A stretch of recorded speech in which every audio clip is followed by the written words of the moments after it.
ល់វីដេអូកន្លងមកឃើញតែវីដេអូខ្ញុំធ្វើមហោផុសជៀនស្លស្ងោឆាអីចឹងមែនទេបងប្អូនតែវានេះសូមមកបង្ហាញអំពីទិញនេះធ្វើបងឯង3មើលវិញម្ដងបងប្អូនចា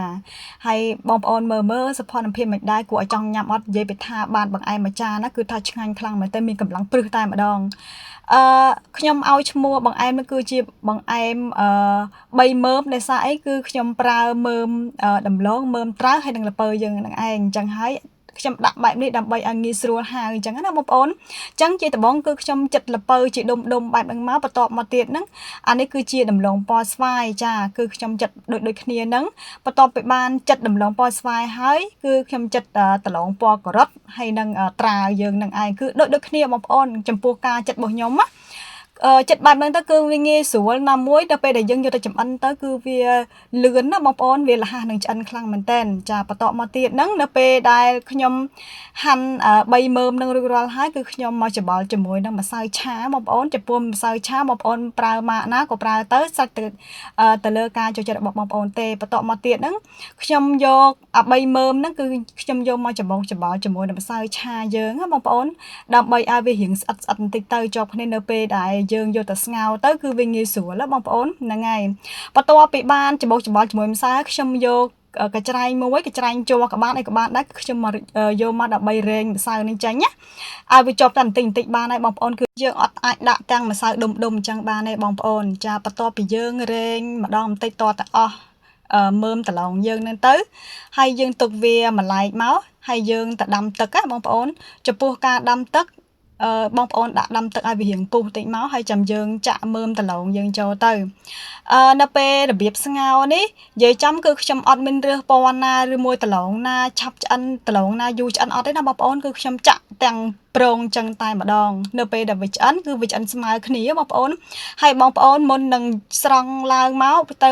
បងប្អូនត្រូវធ្វើតេស្តវាមុនសិនបងប្អូនយកកបិតក៏បានអីក៏បានដែរណាបងប្អូនយកមកចុចវាបែបហ្នឹងមកចាតើ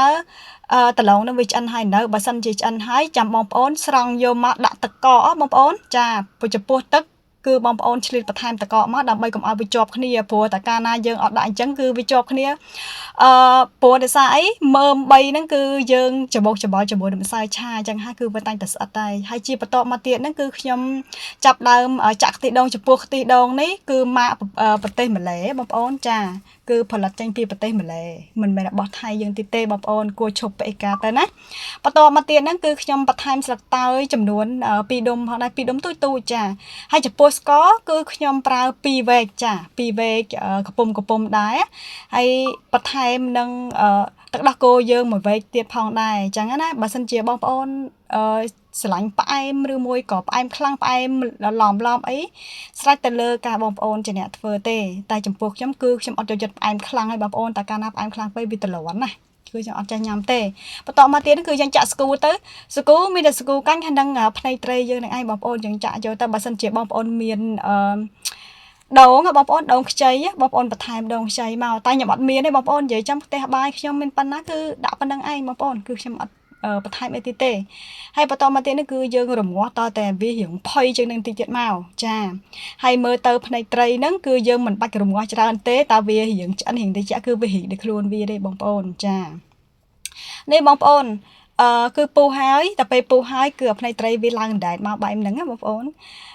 យើងញ៉ាំភ្លាមក៏បានឬក៏យើងទុកឲ្យវាត្រជាក់បន្តិចក៏បានដែរតែបើសិនជាយើងទុកឲ្យត្រជាក់ទៅគឺវាញ៉ាំឆ្ងាញ់ជាងបងប្អូនគឺវារីកអស់អញ្ចឹងណាអញ្ចឹងវីដេអូចែករំលែកអំពីវិធីធ្វើបង្អែម3មើមក៏មានតែប៉ុណ្្នឹងទេសូមកុំភ្លេចជួយ like share ហើយនិង follow page និង subscribe YouTube channel របស់ខ្ញុំម្នាក់មួយផង